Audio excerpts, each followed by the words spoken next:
Muy buenas noches, hermanos. Dios les bendiga en el día de hoy. Antes de iniciar con la tertulia, les vamos a hacer unas indicaciones previas a fin de desenvolvernos de la mejor manera posible. Les vamos a pedir, por favor, que tengan en consideración para próximas encuentros que sean puntuales a la hora de ingresar a la sala de Zoom. También les vamos a pedir, por favor, que ingresen con los micrófonos apagados para no interrumpir en el caso de que ya haya iniciado con algún ruido molesto y demás. Les vamos a pedir que por favor en el caso de tener sus cámaras encendidas, por favor, traten de dentro de lo posible buscar un fondo adecuado para que no haya distracciones por las personas que los están viendo.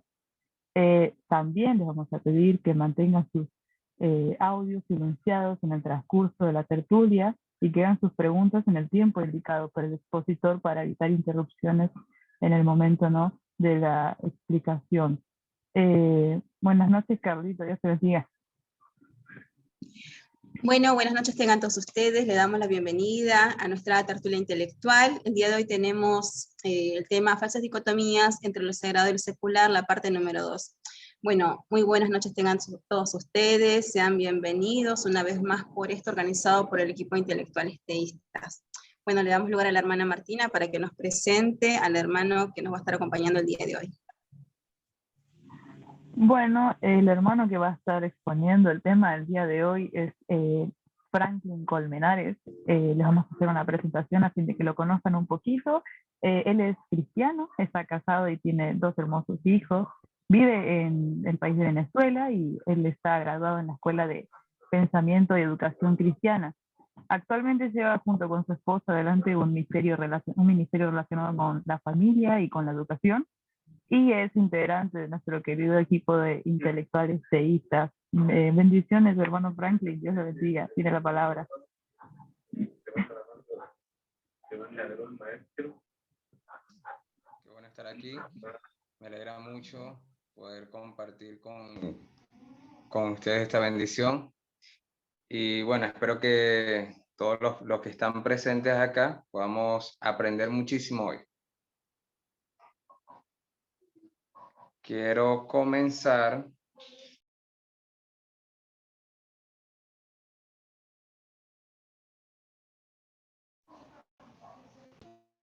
Ok, disculpen que me están entrando unas llamadas. Entonces, quiero comenzar con algo bastante sencillo, lo que vamos a hablar hoy, porque estamos haciendo la segunda parte acerca de este tema que se llama falsas dicotomías. Voy a compartir la pantalla acá y me avisan, ¿se pueden verlo? Ok. Me gustaría realmente, sé que todos nosotros hay algunas normas, pero para hacer dinámico la clase me gustaría que todos pudiesen participar, así que les voy a pedir que mientras tanto estoy conversando, no hay ningún problema en que ustedes puedan comentar en el chat.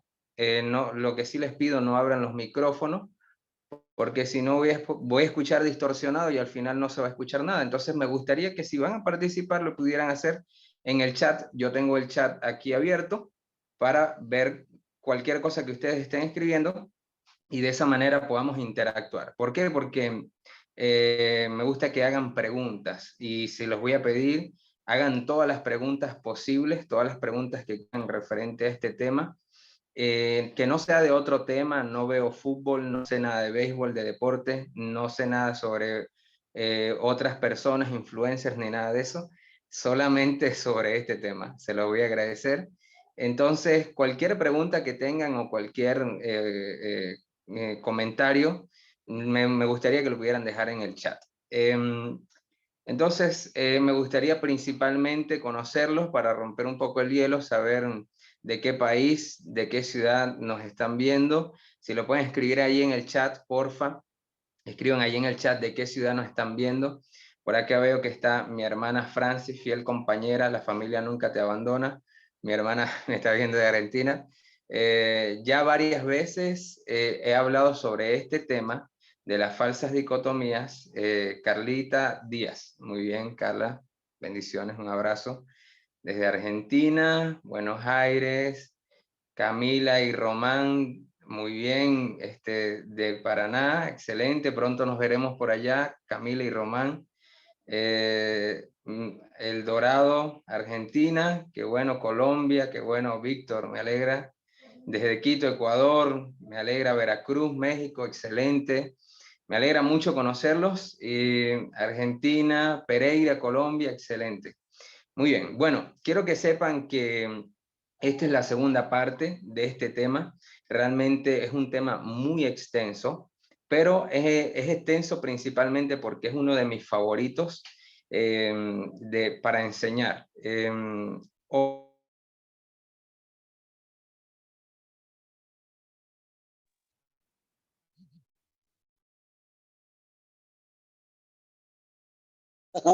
Claro. Yo me vi estar por ahí, pero ya no puedo escuchar como más tarde. Una persona me está llamando desde hace rato. Ok, vamos a mantener los micrófonos en silencio y, ok, comenzamos.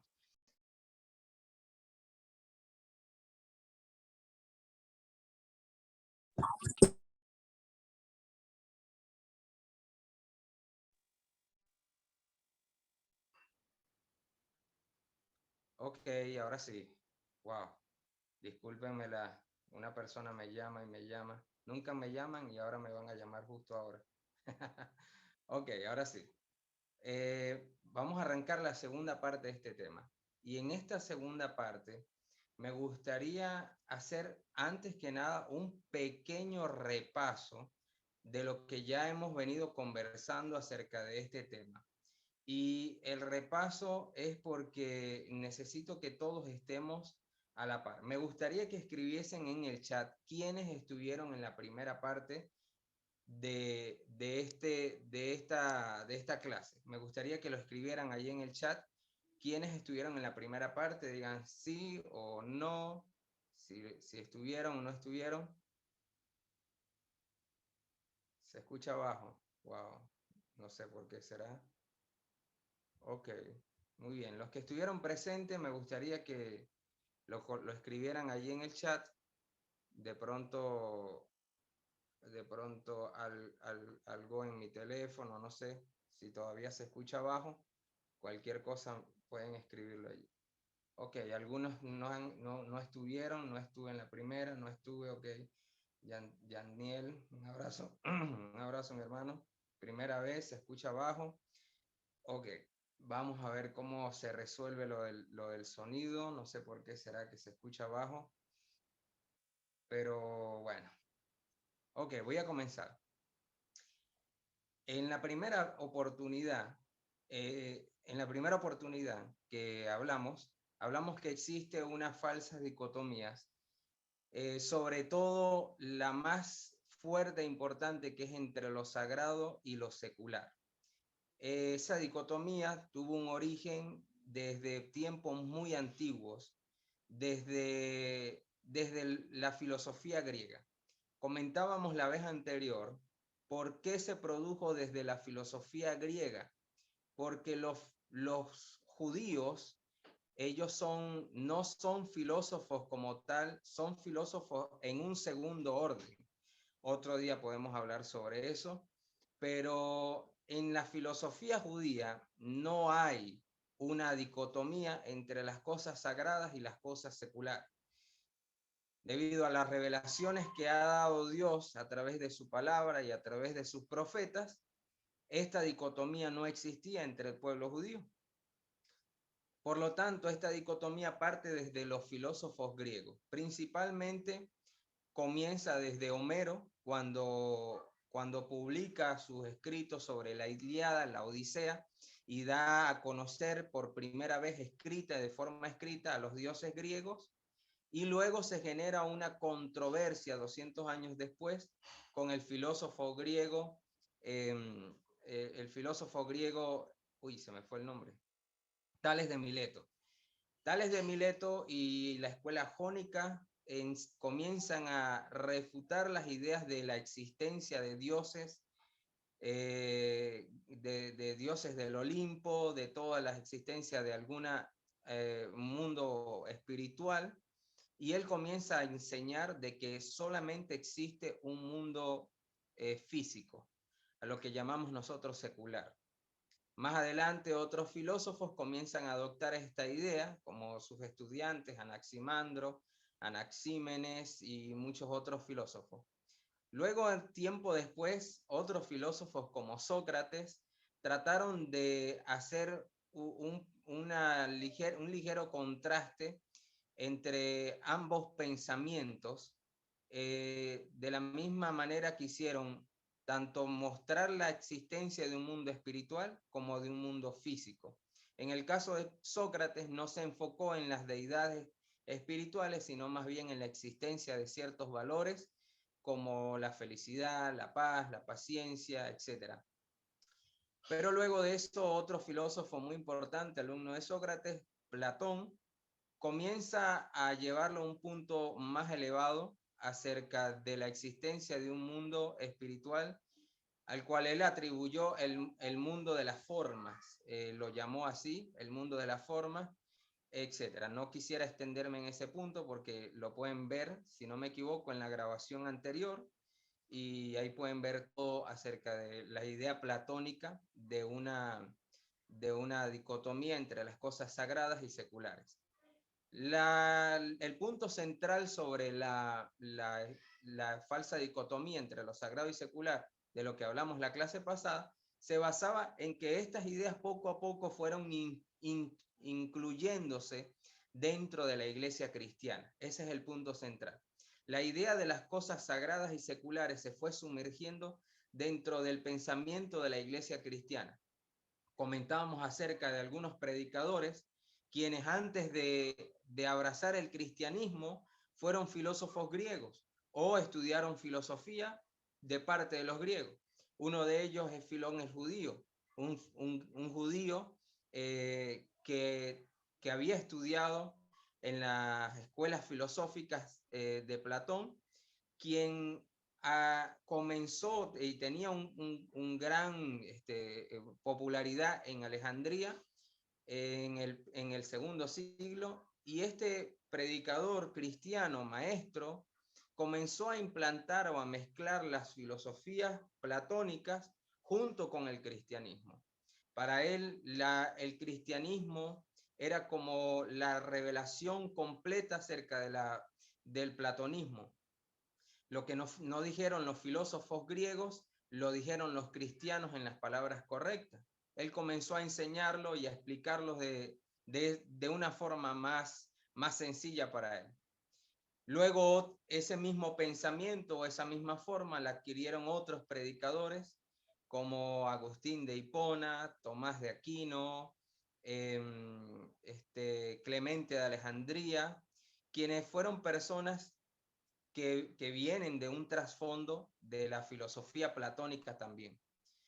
Estos filósofos y teólogos, al mismo tiempo que fueron estableciendo los fundamentos para la teología cristiana que nosotros los conocemos muy bien, al mismo tiempo que establecieron los fundamentos de nuestra teología, también, lamentablemente, introdujeron ciertas filosofías del platonismo dentro del mismo pensamiento de la iglesia.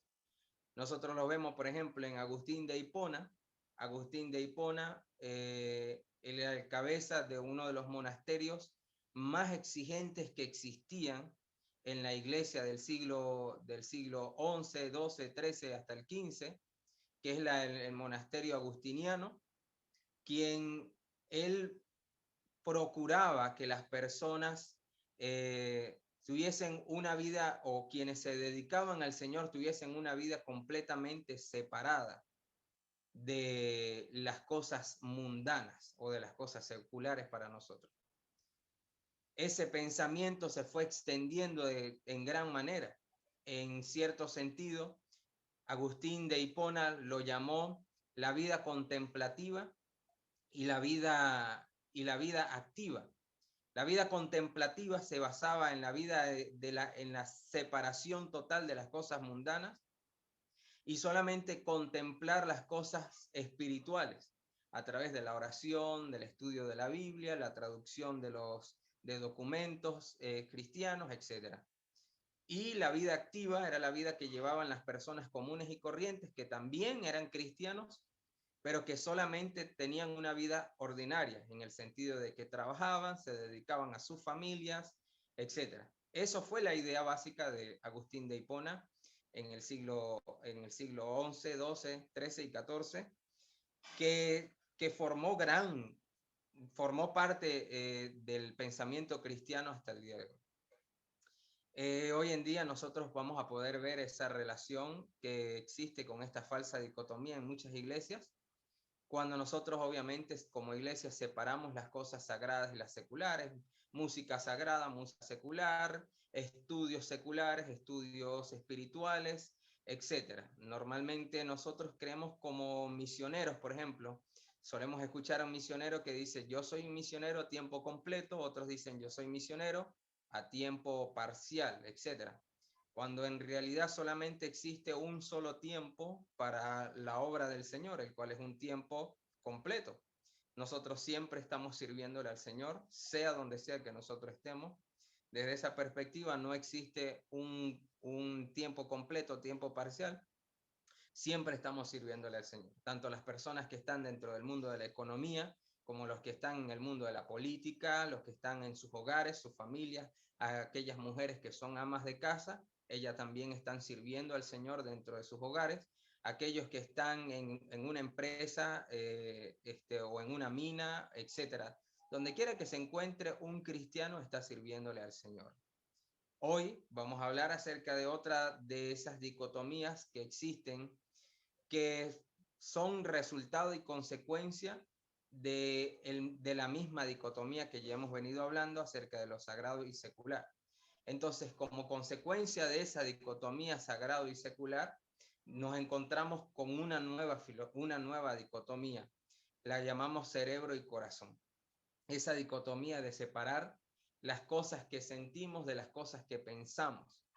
Y es muy común hoy en día. Ustedes han escuchado esa frase y lo pueden escribir ahí en el chat, me gustaría, si han escuchado que la fe es ilógica. ¿Han escuchado esa frase? La fe es ilógica, o Dios es ilógico, a Dios no se le puede conseguir la lógica. Escriban ahí en el chat si han escuchado esa frase. Me gustaría que escribieran para saber que no estoy solo en esta sala. Ok, Judith, no la he escuchado. Muy bien, Judith. Yo crecí en una iglesia donde a mí me bombardearon con esa idea de que a Dios no se le buscaba la lógica, que Dios era un Dios ilógico, que la fe no tiene lógica, que la fe no hay que entenderla. Y ese tipo de ideas fue con las que yo crecí dentro de la iglesia donde conocí al Señor. Y ese tipo de pensamientos están basados precisamente en esta dicotomía. La dicotomía del corazón contra el cerebro, donde nuestra fe es una fe que no debe ser pensada, no debe ser razonada, no debe tener lógica para que pueda ser fe verdadera. Entonces, ¿de dónde viene todo esto? ¿De dónde viene? ¿Cuál es el trasfondo, digamos, histórico de esta dicotomía? Terminamos de hablar la vez pasada, la última clase, terminamos de hablar explicando en el transcurso de la historia, después hasta los reformadores, donde la vida para ellos se separaba en dos partes, aquellos, como lo dije ahorita, la vida contemplativa y la vida activa. Sin embargo, después de la reforma protestante se produjo un cambio muy grande para los cristianos. Martín Lutero y otros reformadores procuraban que las personas tuviesen una vida activa en el servicio al Señor dentro de cualquier ocupación o vocación que tuviesen. Bien sea que fuesen arquitectos, bien sea que fuesen ingenieros o doctores, etcétera. Los reformadores se encargaron de procurar que todas las personas dedicaran lo que hacían en servicio al Señor. De esa manera, en Europa se produjo una gran reforma, no solamente en el punto de vista eclesiástico, sino también económico, político, educativo. Y les puedo recomendar un libro muy bueno, se llama El alma de Occidente, del autor Vishal Mangalwadi. El alma de Occidente, volumen 1, que es el que tengo acá. Ese libro nos narra de forma cronológica todos los beneficios que trajo la reforma protestante en las distintas áreas de la vida. El alma de Occidente, volumen 1, autor Vishal Mangalwadi, se los voy a escribir acá. Vishal Mangalwadi. Es uno de mis autores favoritos. Entonces, la reforma protestante trajo este despertar en las distintas áreas de la sociedad. Habían cristianos trayendo ideas de Dios desde la política hasta la economía. Por ejemplo, uno de los ejemplos es que en Europa comienza a desarrollarse la idea de las tres formas de gobierno o los tres poderes de gobierno dentro de la política. Ustedes, no sé si alguno conoce los tres poderes de gobierno en la política, si lo pueden escribir alguno en el chat para saber que me están escuchando, me gustaría que lo escribieran allí. Ahora, esta idea de los tres poderes en el gobierno es una idea cristiana. Según el libro de Isaías, Juan Calvino estableció este principio para la política en Europa y en Suiza principalmente hubo una gran libertad por esa razón. De la misma forma, Juan Calvino fue la primera persona en abrir un colegio público donde por primera vez, muy bien, Willy, poder ejecutivo, legislativo y judicial. Esos son los tres poderes de gobierno. Y esas tres formas de gobierno fueron establecidas por Juan Calvino para la política del momento, la cual anteriormente no estaba en Europa. Muy bien, Salvador, gracias por responder. Entonces, Juan Calvino también aperturó el primer colegio público donde por primera vez en el mundo se aceptaron niñas. Y este colegio, que se llama el colegio de Ginebra, se llama, todavía existe hasta el día de hoy, fue la primera institución pública de educación para mujeres o niñas. Eso fue algo que obviamente trajo un gran despertar para toda Europa. De la misma forma, en la economía y en las otras áreas de la sociedad. Ahora, pero ¿qué sucedió después? Años más tarde, con el surgimiento de las teorías o de las hipótesis de la evolución o darwinianas, como nosotros las conocemos de parte de Charles Darwin, la iglesia cristiana comenzó a encerrarse y a descuidar, digamos, a abandonar la parte intelectual. Debido a que en ese tiempo la iglesia cristiana no tenía una manera sólida de refutar las ideas de Charles Darwin. Entonces la iglesia optó por simplemente abandonar el campo del intelecto, del estudio, y encerrarse en el mundo de las cosas netamente espirituales.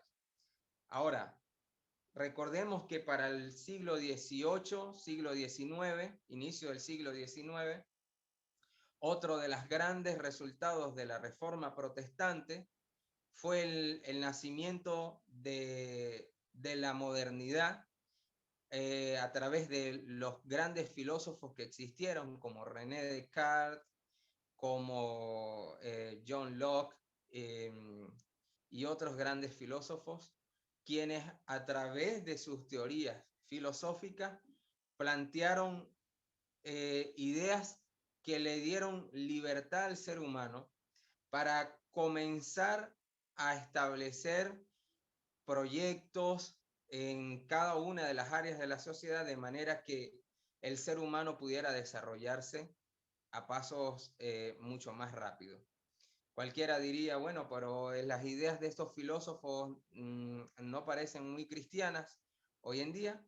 pues déjenme decirle que la mayoría de estos filósofos, su trasfondo teórico es netamente cristiano. Entonces, en el nacimiento de la modernidad, se creía que existía un solo concepto para la verdad.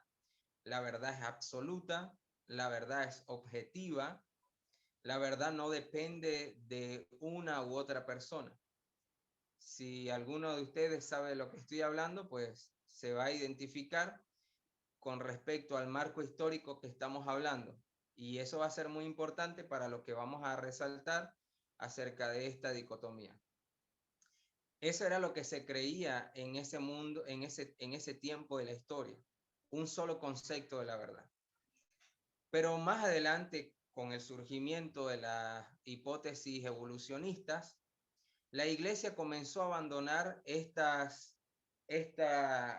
pensamiento y comenzó a encerrarse o a compartimentarse en solo la idea de abarcar aquellas cosas que eran relevantes para ella, como los valores, como los sentimientos, aquellas cosas que no se pueden ver, que para nosotros lo llamamos espirituales, y que la iglesia a través de la palabra de Dios tenía un recurso donde podía sanar los corazones, donde podía curar a las personas en un sentido emocional. Entonces la iglesia comienza a compartimentarse y ahí es donde surge una de las grandes dicotomías que hoy en día todavía estamos experimentando. El apologista Francis Schaeffer, quien vivió hasta el año 1980 y tanto, Francis Schaeffer dijo, el concepto de la verdad se ha escindido, o se ha dividido, o se ha fragmentado. La verdad comenzó a dejar de ser una sola y la verdad comenzó a tener un concepto más subjetivo que lo que habían dicho los filósofos anteriores y que lo que se había mantenido de forma universal antes de este tiempo. La verdad comienza a escindirse y comienza a fragmentarse en distintos conceptos. Básicamente, al día de hoy, cada persona puede definir la verdad según lo que piensa, lo que opina, lo que siente, lo que ve o lo que simplemente quiera decir de la verdad. Eso es lo que hoy en día se considera de la verdad. La verdad puede ser cualquier cosa. Anteriormente no era así. ¿Por qué ha sucedido todo esto?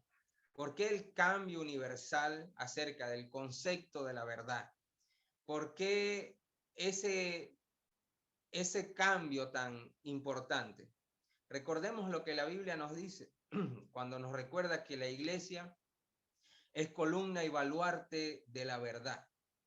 Si nosotros como iglesia somos vigilantes de la verdad, si somos la columna y el baluarte que cuida, que vela por el concepto de la verdad, ¿qué fue lo que sucedió? Principalmente lo que sucedió es que la misma iglesia cristiana descuidó el verdadero concepto de la verdad y comenzó a involucrarse en esta dicotomía. Comenzó a separarse entre aquellas cosas que tienen que ver con los hechos y aquellas cosas que tienen que ver con los valores. Ahora, esta dicotomía no se da propiamente dentro de la iglesia cristiana. Acuérdense que la dicotomía anterior, la de entre las cosas sagradas y seculares, no se dio propiamente dentro del judaísmo o dentro del cristianismo, sino que a través de los pensamientos o de las corrientes filosóficas de aquel momento, las cuales el cristianismo quiso adoptar por verlo de una forma, en un cierto sentido, bastante concretas, bastante sólidas, bastante evidentes. Entonces lo que hizo el cristianismo fue adoptar esas ideas y mezclarlo con las ideas del cristianismo. Y de ahí se produjo esa ruptura o esa división. De la misma forma, esta dicotomía no se está produciendo o no se produjo desde el cristianismo, sino se produjo desde aquella esfera pública, se produjo desde la empresa pública, que comenzó a formar otros conceptos de la verdad, como por ejemplo la ciencia. Y es allí donde vuelvo a repetir acerca de la hipótesis darwiniana. Una vez que se introduce esta primera hipótesis que le abrió campo al mundo de lo secular, entonces los cristianos comienzan de alguna forma a tratar de dar respuesta a esta hipótesis, tratando de llevar el pensamiento cristiano de la época o los hechos cristianos, pero sin ninguna fuerza y sin ningún resultado ante lo que en ese momento se consideraba como una verdad universal por tener datos empíricos o evidencias, o lo que nosotros llamamos hechos. Y precisamente es donde allí comienza entonces la ruptura. La ciencia o el mundo científico comienza a decir que aquellas cosas que la ciencia determinaba eran cosas que eran verdad y que no se podían involucrar con otros aspectos como las creencias, como la religión, como los sentimientos, las emociones, etc. Y como la ciencia no se podía mezclar con estas cosas, entonces tenía que haber una separación. Entonces, en sí, fue la ciencia la que hace esta separación. La ciencia comienza a decirle al mundo que existe un tipo de conocimiento que no tiene valores, que todo el mundo está obligado a aceptar y que ellos consideran como una verdad objetiva. Cualquier cosa que la ciencia, de la cual la ciencia tenga pruebas y tenga evidencias de ello, entonces se consideraba como una verdad objetiva y era universalmente aceptado. Todo el mundo debía estar obligado a aceptar aquello que la ciencia dijese como una verdad, porque tenían, obviamente, pruebas. Comienza la ciencia a enseñar que existe un campo llamado el campo de la neutralidad. Y eso se va a dar cuenta cómo en todas partes de nuestra sociedad está incluido ese mito de la neutralidad. Cuando usted va a un colegio, en el colegio usted va a inscribir a su hijo, usted le pregunta al director del colegio qué tipo de creencias maneja la escuela y la escuela le va a decir, nosotros somos una escuela laica, no tenemos unos valores que estén apegados a alguna religión. Nuestros valores son neutrales, no provienen de ninguna religión. Pues déjenme decirle que eso es completamente falso. La neutralidad es simplemente un mito creado por la ciencia para obtener fuerza ante las cosas que ellos manifiesten. Pero como compartía hoy con algunos compañeros, es imposible plantear una teoría sin un trasfondo religioso, porque todos, a fin de cuentas, todo el mundo es religioso. Cualquier persona que plantee cualquier teoría en el mundo está hablando desde sus valores, desde sus propios valores, desde su propia moral o desde su propio estándar moral o de lo que él considera su propio estándar. Y así sucesivamente. Cualquier persona que plantee cualquier descubrimiento científico lo hace en base a una religión, sea la religión el ateísmo, sea su religión el agnosticismo, sea su religión el animismo, o sea de donde sea que provenga, lo hace desde alguna cosmovisión. Hay una filosofía detrás de cada teoría. De toda teoría hay una filosofía mezclada. Por eso el mito de la neutralidad queda totalmente excluido no existe una neutralidad. Y eso lo dejo entre paréntesis acá para que nosotros estemos claros con respecto al punto de la solución que vamos a dar. Saludos, Rafael, desde Venezuela. Me alegra que estés aquí, Rafael. Entonces, si vamos bien hasta acá, me gustaría que lo escribiesen en el chat. ¿Vamos bien o vamos mal? ¿No estamos entendiendo? ¿No explico bien? ¿Estoy aburrido? ¿Cómo vamos hasta ahora con la clase? ¿Sí me escuchan bien? Los que no me escuchaban, excelente todo. Gracias, Rich. Gracias. Los que están acá en la clase, ¿vamos bien? Camila, muchas gracias. Sí, vamos bien. Escriban ahí en el chat. Me gustaría saber quiénes están allí atentos a la clase o si ya estoy molestando ya. Excelente, muy bien. Gracias. Gracias, Marcela. Muy bien. Muy bueno. Entonces, si alguno tiene alguna pregunta, recuerden que pueden escribirla en el chat sin ningún problema. Muy bien, entonces, ok, bien, todo, gracias, qué bien, excelente, Keila, Lucía, muchas gracias. Muy bien, entonces, es allí donde evidentemente el cristiano entonces no le queda otra opción debido a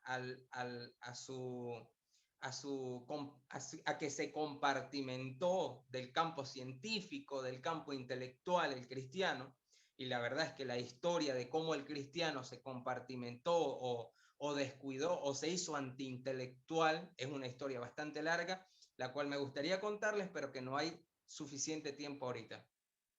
Pero una vez que el cristiano se despega del intelecto, del campo científico, y que en ese momento los científicos aprovechan para empezar a emitir una y otra respuestas acerca de las preguntas universales que todos nos hacemos, y una vez que lo hacen los filósofos, también comienzan a hacerlo los científicos, y luego que lo hacen los científicos, también comienzan a hacerlo los artistas, los músicos, y así sucesivamente este campo de las cosas evidentes o los hechos o aquello que puede ser probado, comienza a agarrar más y más fuerza.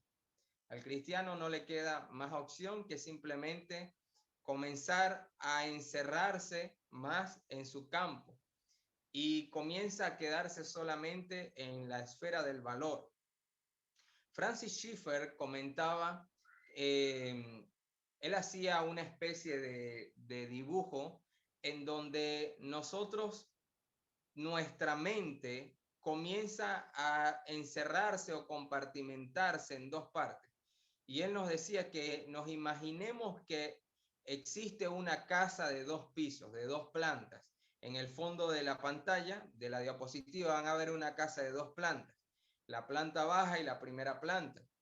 Y nuestra mente está tan dividida que nosotros creemos de esa manera que aquellas cosas que pueden ser probadas, aquellas cosas que son los hechos, aquel conocimiento que puede ser comprobable, se encuentra en la planta baja, por ser la más importante, por tener evidencia y respaldo de lo que se predica, entonces se encuentra en la planta baja.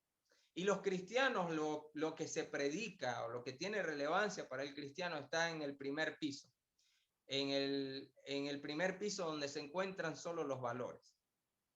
Y para añadir un poco más, esta esfera del valor, debido a la gran cantidad de religiones y creencias que existen en el mundo, se hizo en un modo subjetivo. Las personas comenzaron a elegir individualmente en aquellas cosas que podían o querían simplemente creer. La verdad se hizo relativa debido a los distintos conceptos de verdad que existían, y cada persona hoy en día puede elegir qué religión quiere tener. La que me produce más placer, la que me da más libertad, la que me da permiso de hacer lo que yo quiera, la que me haga ser famoso y exitoso, y así sucesivamente. Hoy en día nosotros simplemente elegimos de forma individual, en base a aquellas cosas que sentimos, creemos, pensamos o queremos, cuál va a ser la religión que vamos a seguir. Y es allí donde el cristianismo se ha quedado compartimentado. Nuestro estándar moral o las cosas morales, los valores, se han encerrado en ese compartimento únicamente. ¿No crea usted que los científicos, de forma muy astuta, van a rechazar la religión de primer plano y decir, no existe una religión? No, los científicos creen en las religiones. Los científicos saben que las religiones existen. De hecho, los científicos, muchos científicos creen que la religión es buena, que la religión es importante.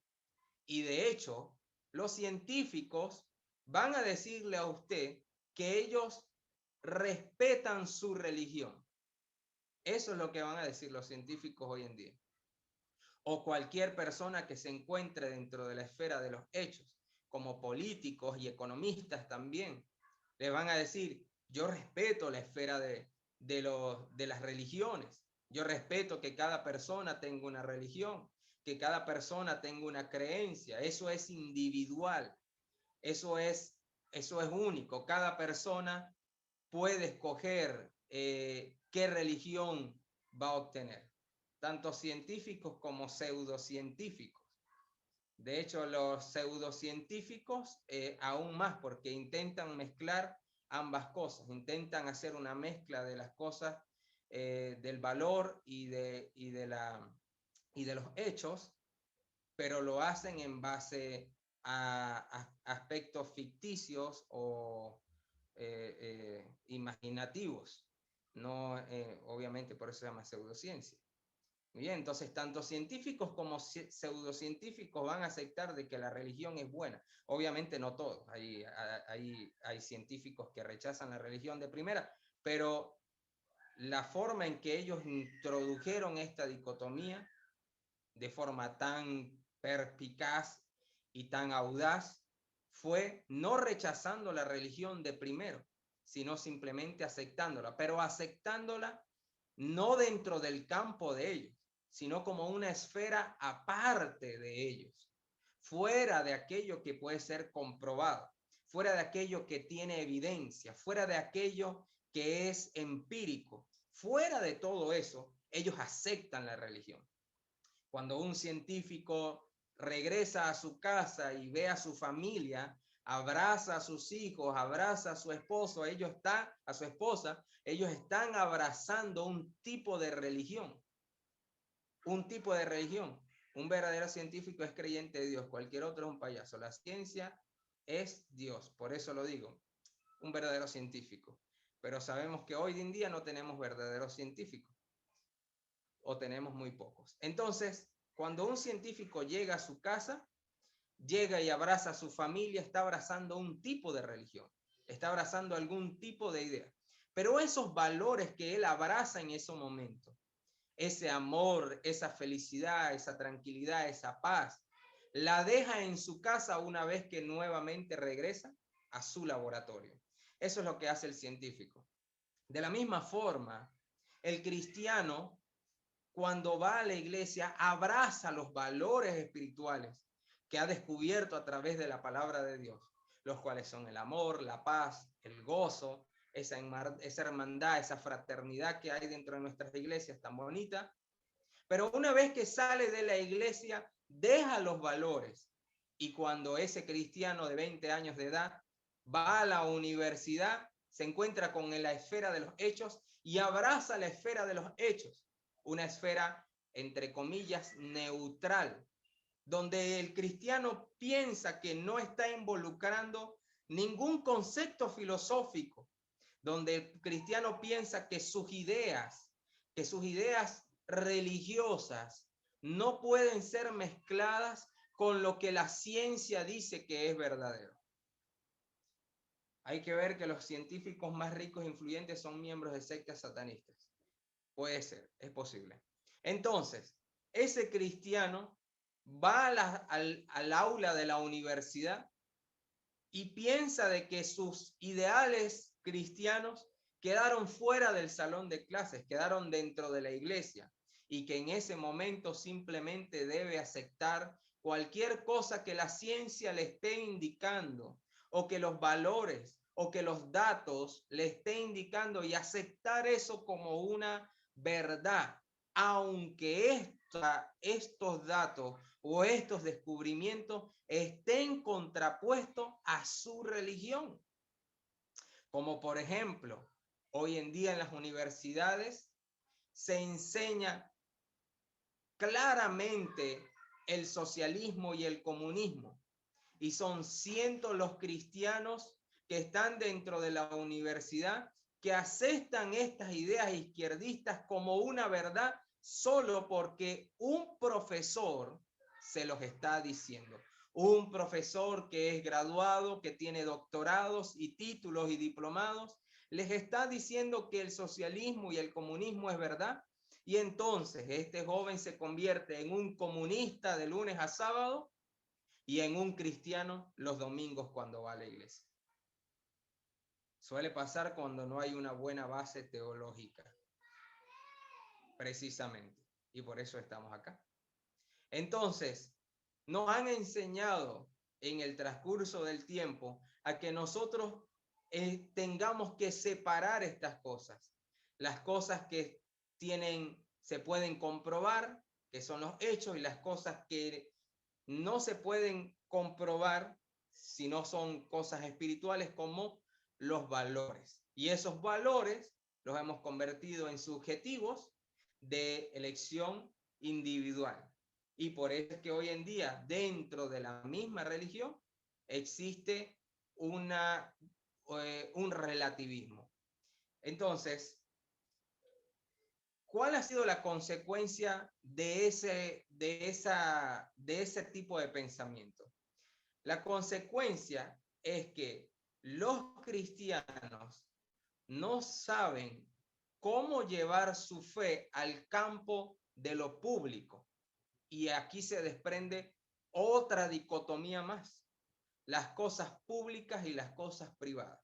Ya que los cristianos han aceptado sus valores solo para la iglesia o la familia, entonces aquellas cosas que se pueden comprobar, que son los hechos, de la manera como ellos se la han enseñado, entre comillas, dentro de una falsa neutralidad, entonces es lo que aplica en la esfera pública. Espero haberme hecho entender con eso. Entonces, el cristiano promedio de hoy en día, cuando está en el campo público, se comporta bajo los ideales de lo que la ciencia actual, la ciencia posmoderna, le dice que es verdad. Es decir, nosotros hoy en día vemos como muchos cristianos han aceptado, por ejemplo, las hipótesis darwinianas acerca de la evolución del hombre. Y vamos a encontrar, por ejemplo, la teología del proceso, el pragmatismo filosófico, el pragmatismo dentro de las mismas iglesias. Van a aplicar todos estos conceptos científicos y filosóficos dentro de la rama donde ellos se desarrollan, sea como deportistas, sea como políticos, sea como comerciantes. Y voy a poner un ejemplo muy sencillo. Si un cristiano hoy en día apertura hoy una empresa, no tiene temor en aceptar o proponer algún soborno del cual pueda beneficiarse su negocio. ¿Por qué él puede hacer eso? Porque él considera que la moral, que su moral de no robar, eso solamente queda para el ámbito de las cosas privadas, para cuando está con su familia o cuando está en la iglesia. Pero si su negocio va a tener éxito o va a ser próspero y necesita sobornar, él puede hacerlo. Y disfraza la idea donde Dios quiere que yo sea próspero y quiere que sea exitoso, por lo tanto, puedo sobornar. Y así sucesivamente. Dentro de la esfera política, nosotros encontramos que pueden haber cristianos dentro de la esfera política, sea como alcaldes, sea como gobernadores, incluso como diputados. Pero dentro de su área de trabajo, cuando le toca defender los derechos que la Biblia nos ordena defender, no lo hace. No defiende esos derechos, sino al contrario, está a favor de los derechos que las demás personas o el pueblo quiere, aun cuando estos están en contra de lo que dice la Biblia. Y por eso es que nosotros vamos a encontrar cristianos firmando a favor de las leyes para el aborto, de las leyes para la pedofilia, y así sucesivamente. Vamos a encontrar cristianos que están a favor de eso. Incluso algunos cristianos son los que están dictando estas leyes. Y eso se debe precisamente a esta dicotomía. Entonces, quiero repetir la idea central acerca de esto. Debido a que muchos cristianos han compartimentado sus ideas a solo una esfera, que es la esfera de los valores.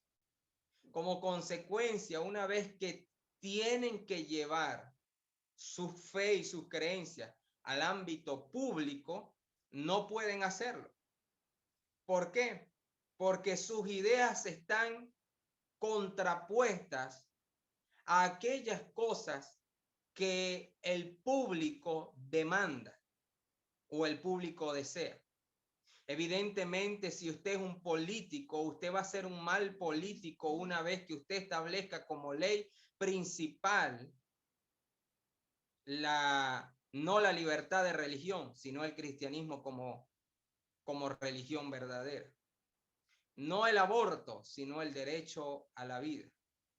No la inclusión de lenguaje de género, sino un lenguaje propio y característico de la buena gramática y de la verdad. Y así sucesivamente. Si usted es un político, no va a ser un buen político.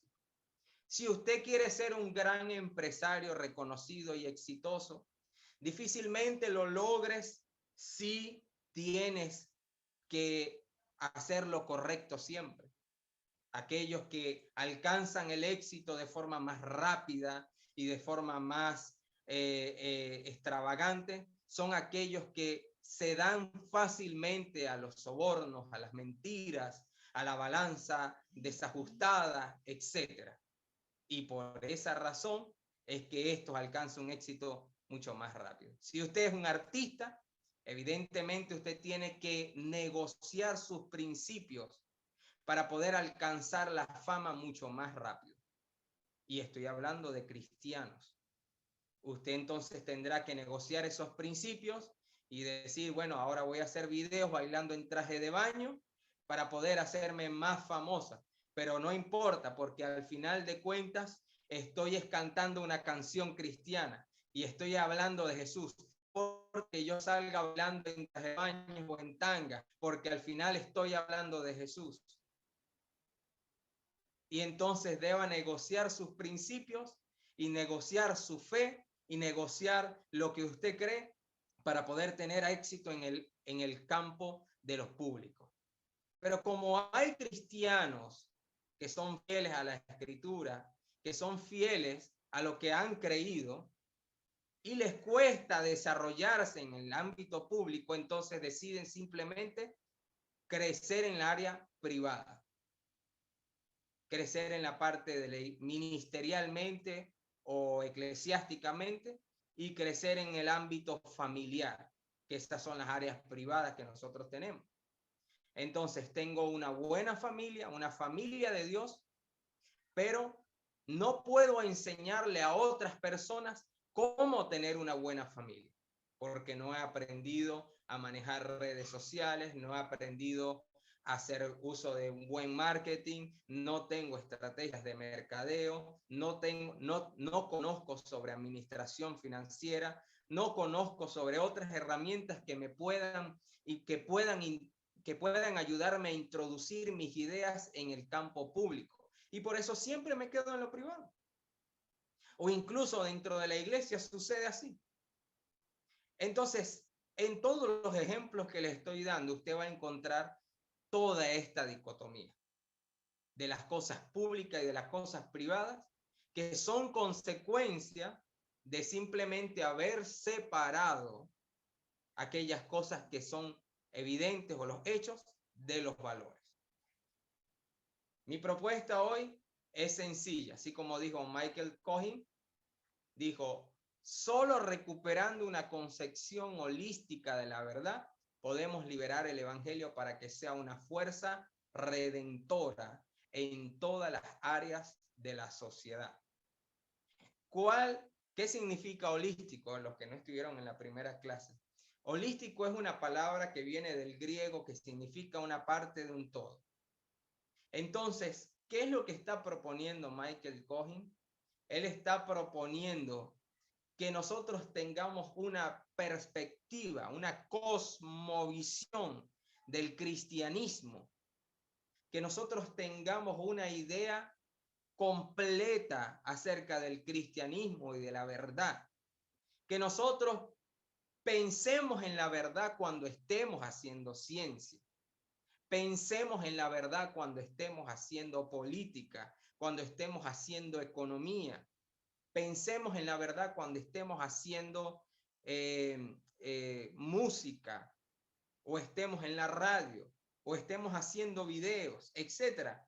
Él lo que nos está diciendo es que pensemos en la verdad cuando hagamos estas cosas. Cuando hagamos deporte, pensemos en la verdad. Hoy en día muchos cristianos prefieren renunciar a la política, renunciar a la economía. Yo les recomiendo que estudien la biografía de William Wilberforce y de John Newton del año 1680 y tanto.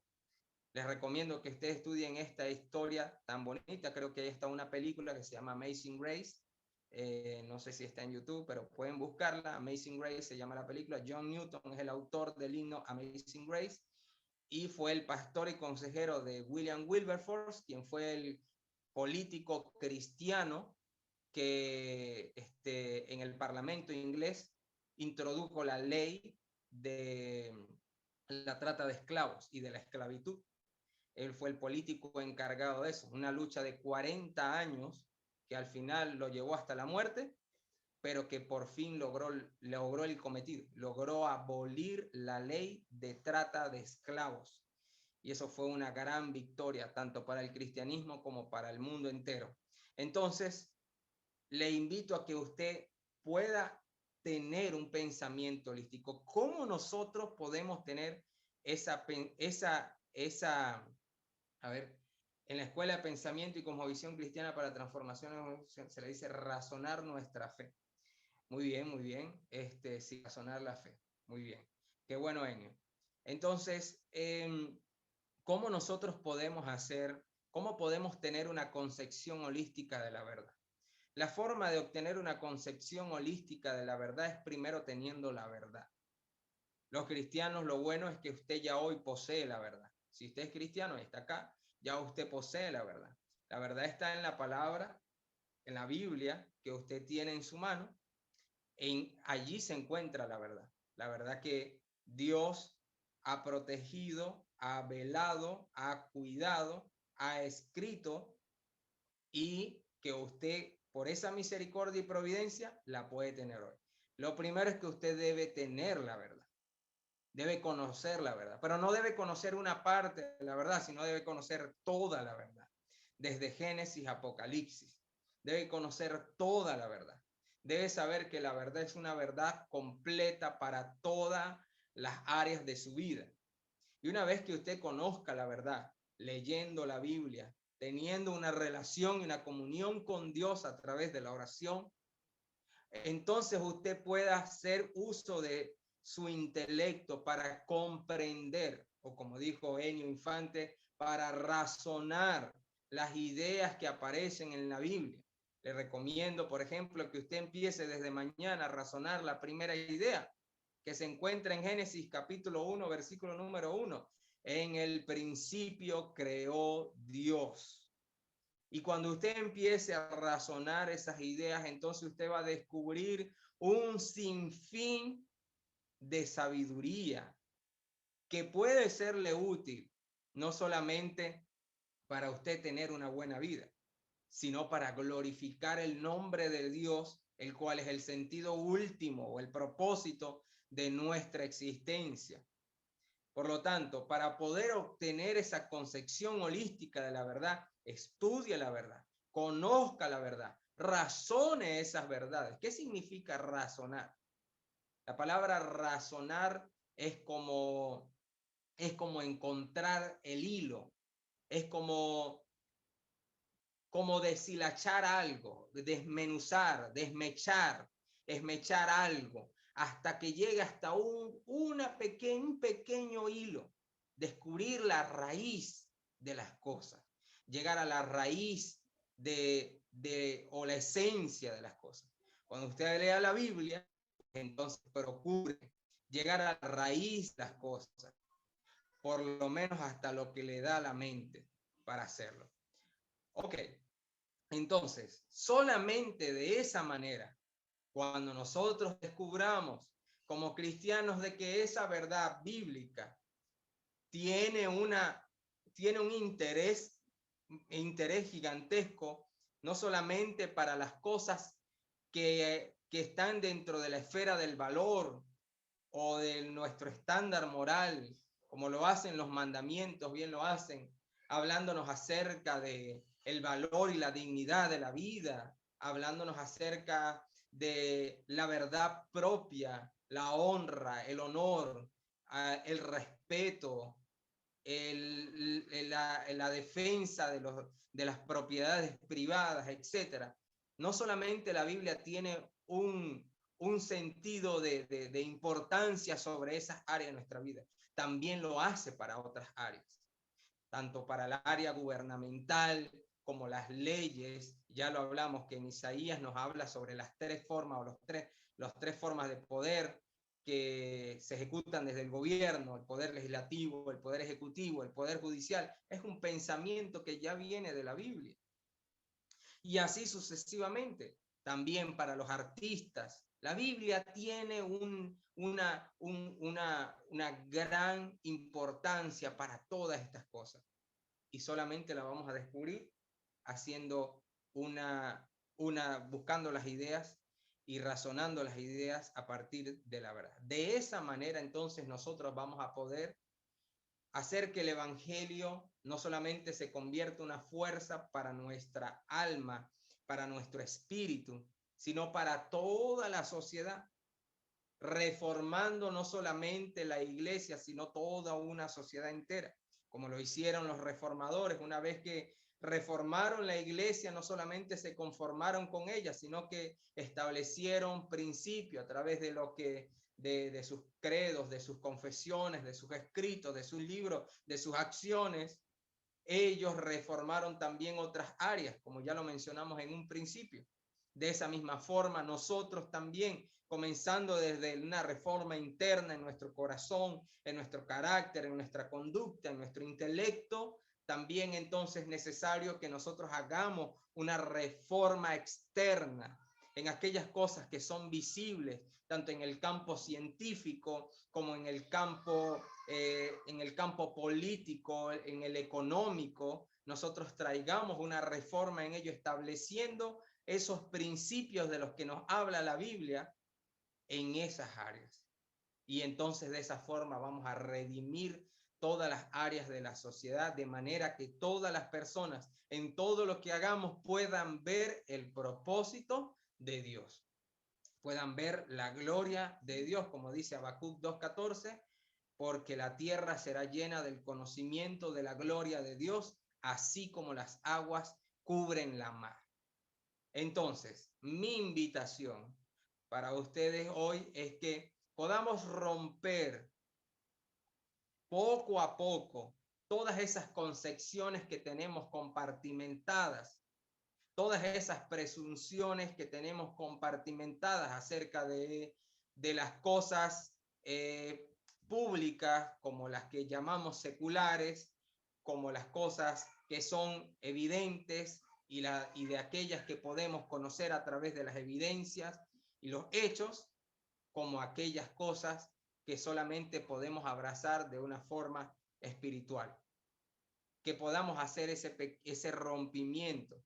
Le invito a que ponga en práctica desde hoy en qué áreas de mi vida yo estoy teniendo este conocimiento compartimentado, en qué áreas de mi vida yo estoy haciendo esta separación, de qué forma yo veo la educación.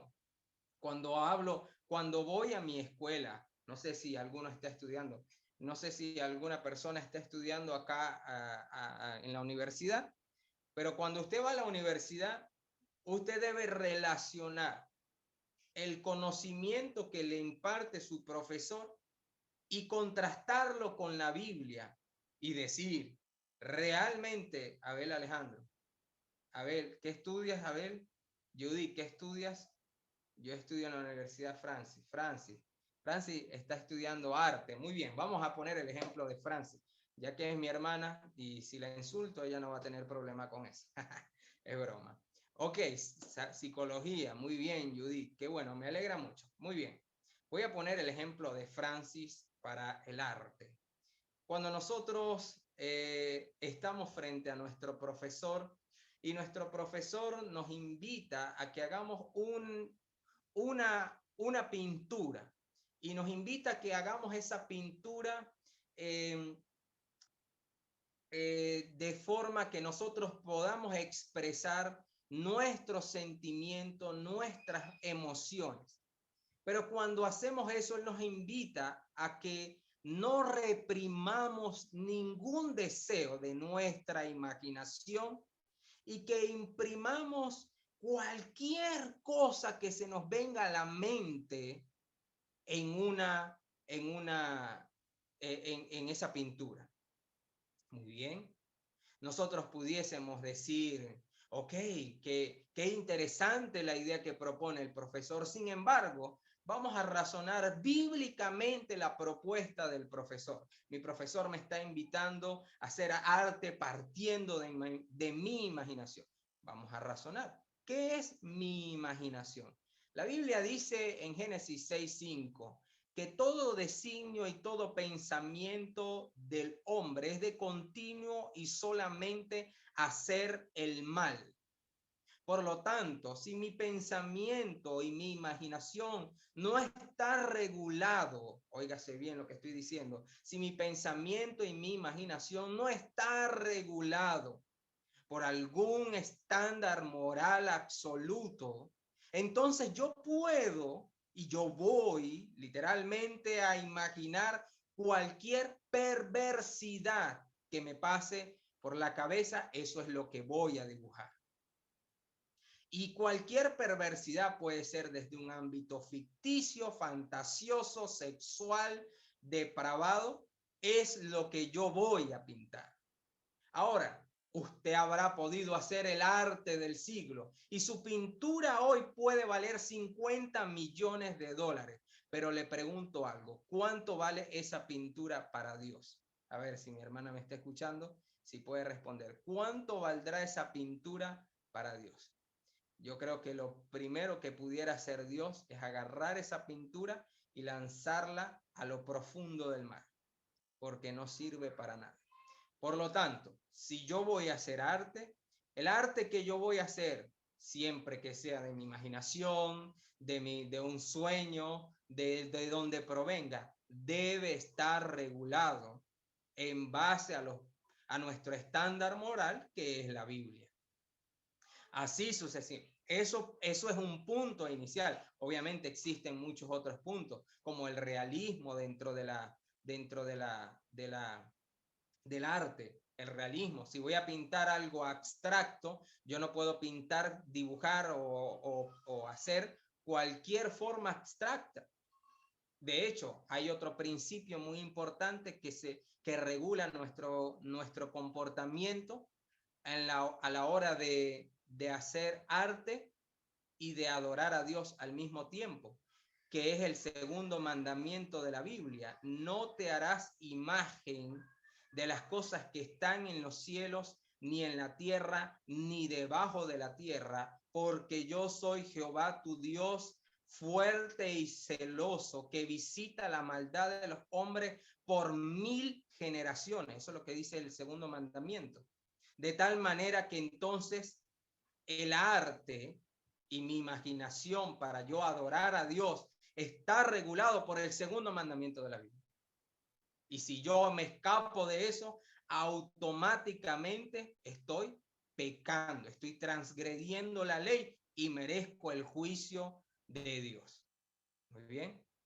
Ahora creo que por aquí alguien comentó sobre psicología. Judith creo que fue que comentó psicología. Voy a hacer este segundo ejemplo y lo voy a dejar hasta acá. Bien, si alguien más estudia en una universidad, escríbalo allí, me gustaría saber. A mí me encanta hacer siempre esta dinámica con las personas para razonar el conocimiento desde la Biblia. Entonces, por ejemplo, en la psicología.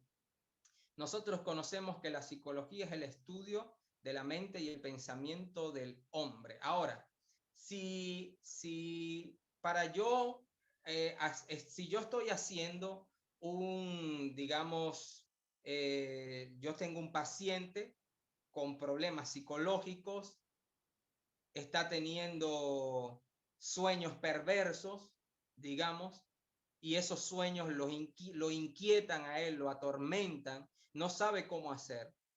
Yo pudiera tratar a mi paciente y decirle, hey, lo que te está sucediendo es que tú estás reprimiendo un deseo, y ese deseo que proviene desde tu subconsciente se manifiesta en cada vez que tú estás durmiendo, y como lo sigues reprimiendo, ese deseo te sigue acosando mientras duermes. Por lo tanto, lo más sano para ti es que liberes tu deseo, manifestándolo de la forma en que tú quieras. Es más, te recomiendo que agarres una almohada y comiences a gritar con todas tus fuerzas. Groserías, di groserías. ¿Quieres decir groserías? Di groserías. Libera tu deseo y de esa forma vas a estar sano mentalmente. ¿De qué yo estoy hablando allí? Yo estoy hablando de psicología freudiana. Yo estoy hablando de un libertinaje emocional desmedido, sin ninguna clase de regulación, sin ninguna clase de control, para poder hacer simplemente lo que está dentro de mí, lo podemos llamar instinto perverso o animal. Y yo puedo salir o creer que salí sano de esa consulta, pero ¿cómo Dios me ve a mí? ¿Cómo Dios me ve a mí después de yo haber salido de allí? Wow. Como dijo ahorita mi hermana, abominación. Entonces, esas son las cosas que nosotros debemos hacer, o es la práctica que debemos tener en cualquiera de las áreas de nuestra vida. Ok, soy comerciante, me gusta vender. Entonces, ¿qué debo hacer como comerciante? Yo debo buscar los principios que hay en la Biblia y que la Biblia me enseña, como yo los puedo practicar, como yo los puedo vivir, y tercero, como yo los puedo enseñar a otras personas.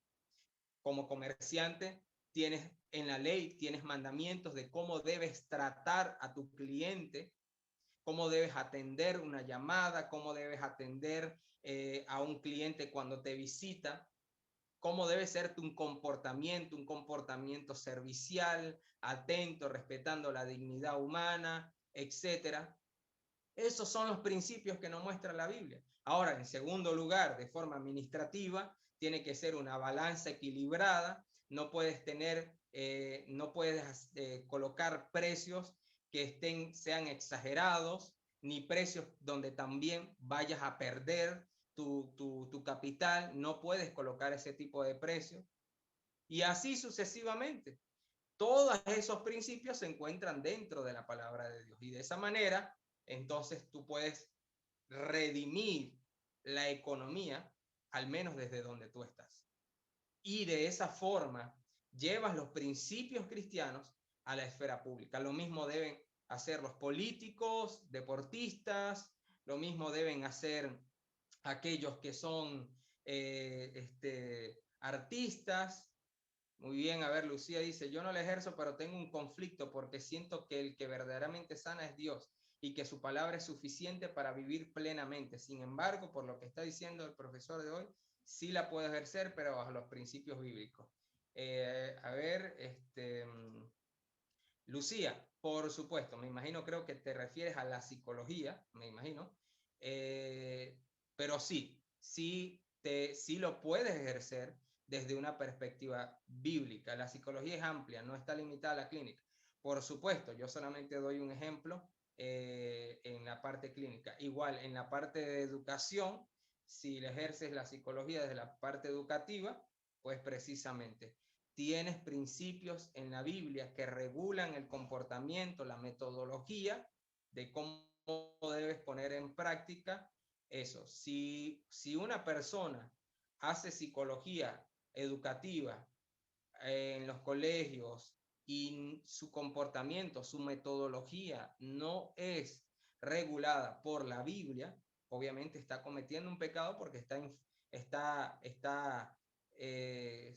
infraccionando la ley de Dios. Entonces va a tener problemas con Dios. Seguramente con el mundo no va a tener problemas, porque al mundo le encanta esas cosas, pero con Dios va a tener graves problemas. Ok, entonces me gustaría, si alguno tiene una pregunta, si alguno quiere decir algo, opinar al respecto de la clase de hoy, me encantaría. Ya con esto finalizamos sobre las dicotomías entre lo sagrado y lo secular, lo público y lo privado, los hechos y valores. Existen otras dicotomías, pero forman parte de la historia del cristianismo, que básicamente fueron lo que le dio forma a lo público y lo privado y las que hablamos hoy. Por lo tanto, me gustaría, si alguno tiene una pregunta, algún comentario, cualquiera sobre este tema, lo puede hacer en este momento.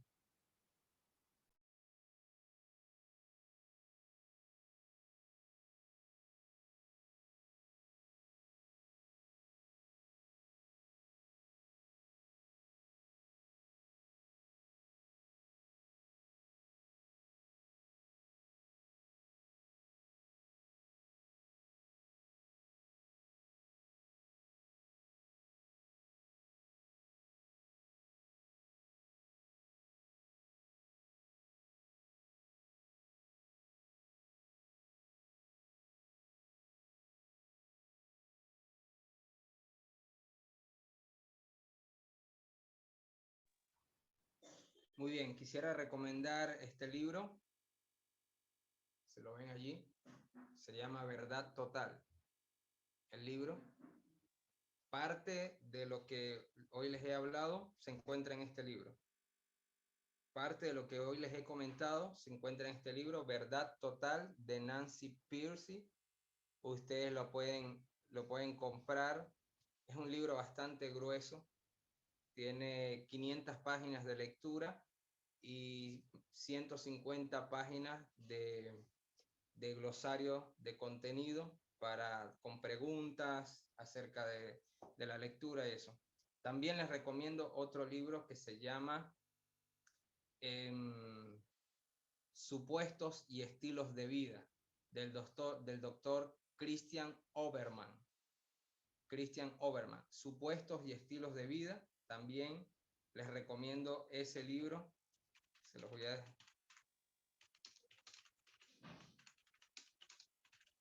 Ahí también está, en ese libro, también está parte de lo que hoy hemos hablado.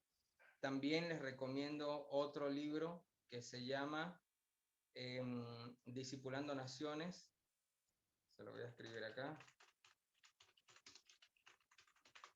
De Darrow Miller.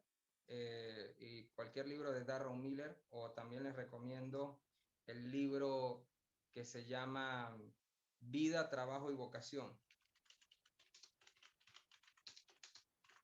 Si usted quiere saber cómo llevar su trabajo su vocación, no importa que usted no sea profesional, si usted quiere llevarlo a la parte bíblica y ser lo más bíblico posible dentro de su área de vocación o trabajo, le invito a que lean ese libro, Vida, Trabajo y Vocación, de Darrell Miller. Es un libro también bastante grueso, lo tengo en mi biblioteca, se los recomiendo. Esos son los libros que le recomiendo leer para ampliar este tema que hoy hemos hablado. Obviamente tengo mucho más para decirles sobre esto, pero será en otras clases más particulares, sobre temas más específicos. Si no, pasaría toda la noche aquí hablando. Muy bien, los dejo con mi hermana Carlita. Gracias por haber estado acá. Bueno, gracias hermano Franklin por lo que nos compartió, y si alguno tiene alguna pregunta, bueno, es el momento para poder hacer la pregunta ahora, o también lo puede habilitar el micrófono para que también puedan hacerle la pregunta. Esta es la segunda parte de una charla que tuvo el hermano por primera vez en su grupo de Zoom, que se llama Familia y Educación, así que los invitamos a que los puedan seguir. También lo pueden seguir al hermano Franklin en Instagram, para los que no lo siguen, Franklin-Colmenares, lo pueden seguir también, y bueno, como les dije, tiene un grupo de WhatsApp donde brinda mucha información sobre la familia. Así que bueno, si no hay ninguna consulta o pregunta, ya vamos a ir culminando, y antes de finalizar, vamos a pasar a la parte del sorteo. Vamos a realizar hoy 2 sorteos. Uno es para una beca y el otro también para otra beca. Así que, bueno, pasamos al momentito del sorteo entonces. Estamos muy contentos y esperamos que sea también de mucha bendición para ustedes, hermanos. El que se llegue a ganar la beca, se contactan con la hermana Martina Torres, por favor.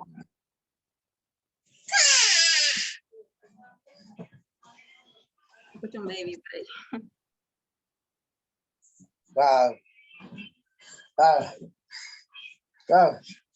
Mira.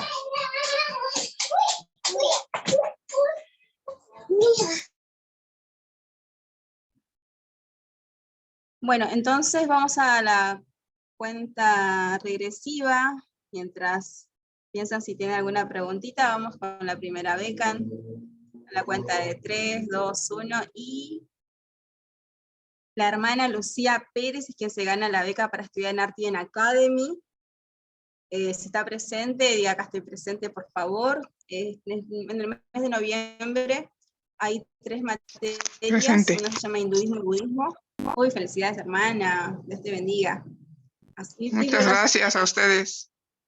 Bueno, gracias hermana, te comunicas con la hermana Martina, por favor, ¿sí? Así que bueno, muchas felicidades. Esperamos que sea de mucha edificación para vos. Pasamos al siguiente sorteo, que es por otra beca para estudiar en Artian Academy. Ya saben, se contactan con la hermana Martina Torres, por favor. Y vamos a la cuenta regresiva entonces. 5, 4, 3, 2, 1, y quien se gana la beca para estudiar en Artian Academy es el hermano Rafael. ¿Se encuentra presente el hermano Rafael? Presente. Oh, bueno, felicidades hermano, qué gusto. Te comunicas con la hermana Martina, por favor. Y bueno, antes de finalizar, les pido que si pueden habilitar las camaritas, vamos a tomarnos una fotito, una captura de pantalla. Y bueno, les agradecemos que nos hayan acompañado el día de hoy. ¿Cómo? Carlita, tenía una pregunta. ¿Hay una preguntita? Ah, bueno, listo. Sí, acá. Buenas noches, bendiciones hermanos. Hermano Fran, le quería preguntar, porque el siguiente año tengo en mente estudiar para profesorado de educación especial, y acá en Argentina incluyeron la semana de ESI, que es sobre educación sexual e integración y todas esas cosas, y es algo obligatorio para todos los maestros ahora tener que enseñar sobre la diversidad de género. Entonces es algo que a mí me da temor, porque también iría en contra de mi convicción como cristiana, enseñar que eso es algo natural. Sí, entiendo. Estudiar cualquier cosa ahorita es para nosotros los cristianos un desafío completo. Es un gran desafío. Porque todas las ideologías y filosofías que se manejan en las universidades son estrictamente secularistas y no contienen principios bíblicos. Entonces, una vez que entres a la universidad como tal, necesariamente estarás en contra del sistema, porque no puedes ser parte de él. Entonces, como le digo a todos los estudiantes universitarios, para poder pasar las materias, tienes que decir lo que te dicen los profesores, porque la mayoría de las universidades y escuelas, colegios del mundo, incluso si se hacen hasta llamar cristianas, su trasfondo filosófico es pragmatista. Por lo tanto, si respondes algo distinto a lo que ellos te indiquen que respondas, vas a estar, vas a reprobar. Entonces, para poder responder, tienes la opción de responder y glorificar a Dios en base a nuestra creencia, pero con datos, con evidencia, con respaldo, el cual puedes obtener evidentemente si, por ejemplo, si un profesor te indica que debas afirmar la inclusión, el lenguaje inclusivo, por ejemplo, tú puedes obviamente aportar los datos gramaticales que te ofrece primero desde la Biblia hasta lo que te ofrece hasta mediados del siglo pasado, por lo menos. Y todos esos datos te van a servir para tú dar una respuesta sólida. A fin de cuentas, tú puedes seguir igual enseñando lenguaje inclusivo, por ejemplo, o ideologías de género, en donde vayas a enseñarlo, pero puedes enseñarlo tal y como es, una falsedad. Obviamente tendrás que acomodar el lenguaje, tendrás que buscar la manera de cómo lo dices, pero tendrás que decirlo. La otra opción, si amas la educación, si te encanta educar, si lo que quieres es eso, yo te recomiendo que hagas como yo hice.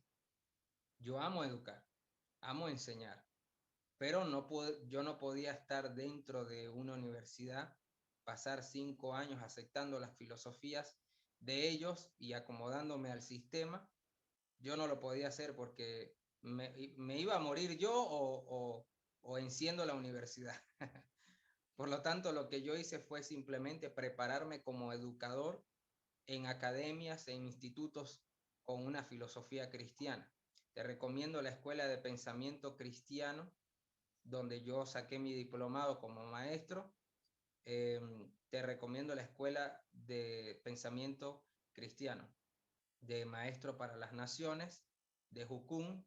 Creo que hay un hermano que lo comentó acá, Enio creo que se llama, lo comentó acá. Es una escuela que prepara maestros, profesores, para educar a niños, jóvenes, adultos, para preparar personas, educar personas, incluso educación especial, cualquier tipo de persona, pero con una cosmovisión y una filosofía cristiana.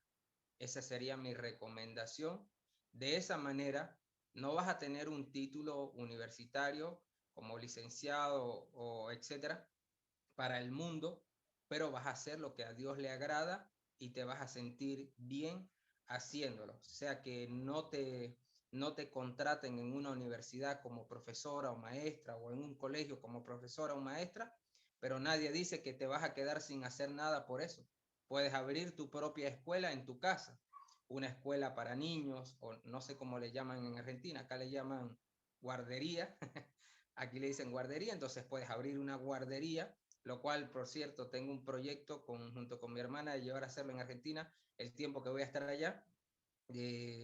Puedes montar una guardería, desarrollar tu propio currículum de estudio para personas especiales o para niños de distintas edades, desarrollar un currículum con una filosofía y un pensamiento cristiano, o si lo quieres hacer para adultos, para quien tú quieras.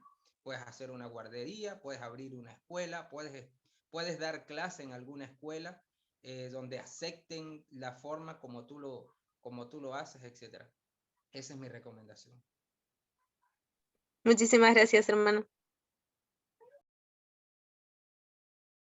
Bueno, si tienen otra pregunta, ya saben, es el momento, están los micrófonos habilitados para poder hacer su preguntita, pueden levantar la mano también, si gustan.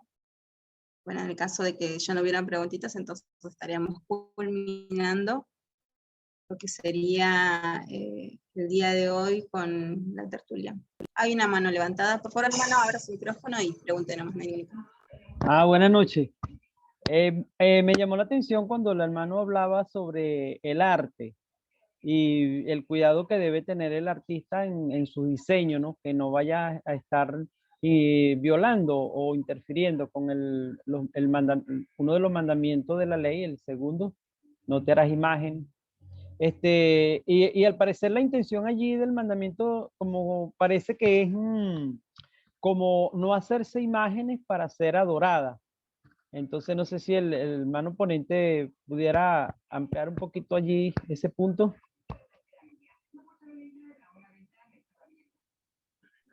Sí, claro. Bueno, una respuesta teológica.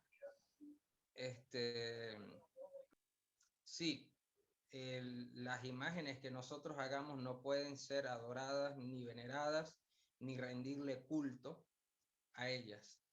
Y tampoco podemos hacer imagen de aquellas cosas que merezcan veneración, adoración, como por ejemplo la imagen de Jesús, la imagen de Dios o la imagen del Espíritu Santo. No podemos hacer imágenes de Jesús, ni de Dios, ni del Espíritu Santo, bajo ninguna forma, medio o que nosotros utilicemos. Por ejemplo, puedes decir, yo voy a hacer a Jesús en cómics para enseñarle a mis hijos cómo era Jesús. Pues eso es pecado. Yo voy a hacer a Jesús en anime para enseñarle a los jóvenes cómo era Jesús a través de un anime. Pues eso es pecado porque es infracción de ese mandamiento.